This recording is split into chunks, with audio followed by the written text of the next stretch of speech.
Guys, today we are going to cover networking part 2, the basics. So I know it sounds counterintuitive to cover the networking basics second, but I wanted to start with ABC, always be connecting, to get our brains in the right space for how we think about networking. And the networking basics, they're hard. There's so much information out there, there's so many different strategies, and it can feel overwhelming figuring out where to start. And I know just in my research, I felt a little overwhelmed. But in this video, we're really going to cover 5 critical steps that are crucial for good networking basics. Before we dive in, I want to give a quick plug for the third video, which is going to be the practical application of videos 1 and 2, which will be released early next week. So item 1, always be connecting. So I just want to get back to this piece. And the reason why we started with this one in part 1 was because every interaction is an opportunity to network. And so again, I want you to get back to thinking about giving first, asking people not about what they do, but what they're passionate about. And then lastly, I didn't talk a lot about this in the other video, is active listening. The better you are at listening, the better you'll be at networking. Item 2, this is a big one, research networking.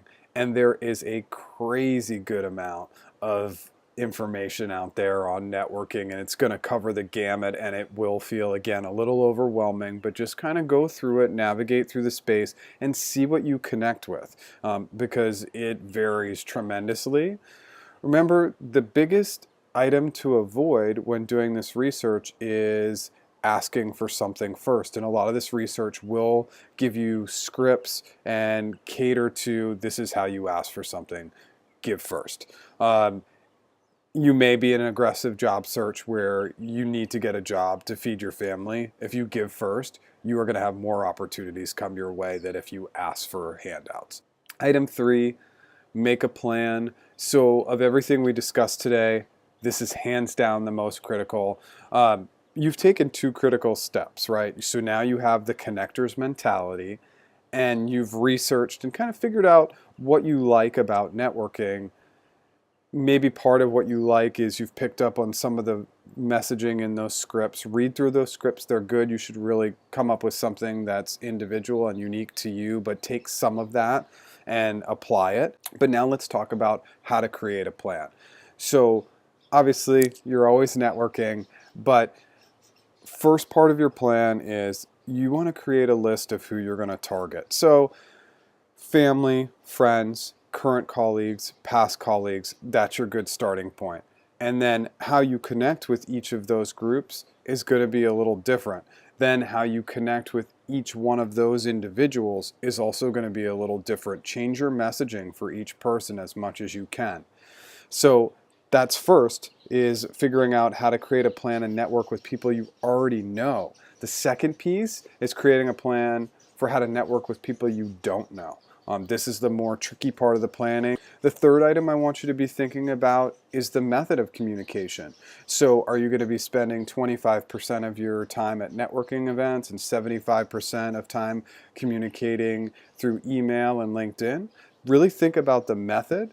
And then lastly, item 4 within this making a plan is how structured do you want to be? Do you want to make sure that all your communication is between 11 a.m. and 1 p.m. Pacific time every Tuesday and Thursday of a given week? Really create a plan and stick to that plan in terms of time and how much time you're going to spend, but you can tweak it as you go along. And that's a good segue into item 4, practice.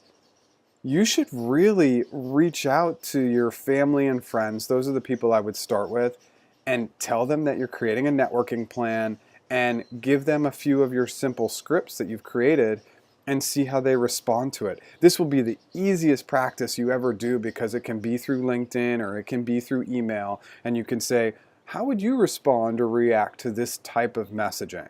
And you'll get a really good feel for a couple of edits and a couple of areas that you need to improve. Item 5 and the last item, and we're going to continue to go back to this piece, is kind of what I like to call Mindset 2.0. So we've talked about this philosophy of always connecting, but if you go into the networking mindset believing that giving first is your opportunity to have a positive impact on somebody else, then you are mentally in the right space to make connections that are going to be great for you and that are going to lead to success for whatever you're trying to do, whether it's job search, build clients, etc. So be getting in that right positive mental mindset, and you'll see throughout almost all my coaching this preparation, practice, and positivity. If you cannot combine those three items, you're going to have success in anything you do. And I think the best way to talk about this mindset 2.0, it's to look at it the same way you look at exercise or a diet. The first week, you're not going to see that much. 2 weeks in, you're not going to see that much. But after a month, you're going to start to see some results. After 3 months, you're going to see some really big changes. Same way with networking. If you're going in and expecting results within the first week, especially if you're giving first and following that model, it's not going to happen. But over a month, over a few months, it really will. It really will happen for you. So think about that mindset 2.0, go in with positivity and think about the long term. And that's just a great segue into networking is a long-term game. So if you are hard networking to find a job, once you find that job, continue networking, because people will remember that even after you found that position, you continued to give and continued to pay it forward. I know that this video is just scratching the surface.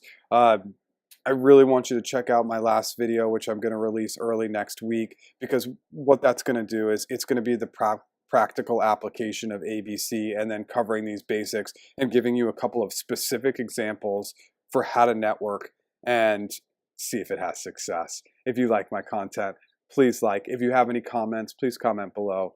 And if you like my overall content, please subscribe. Thanks.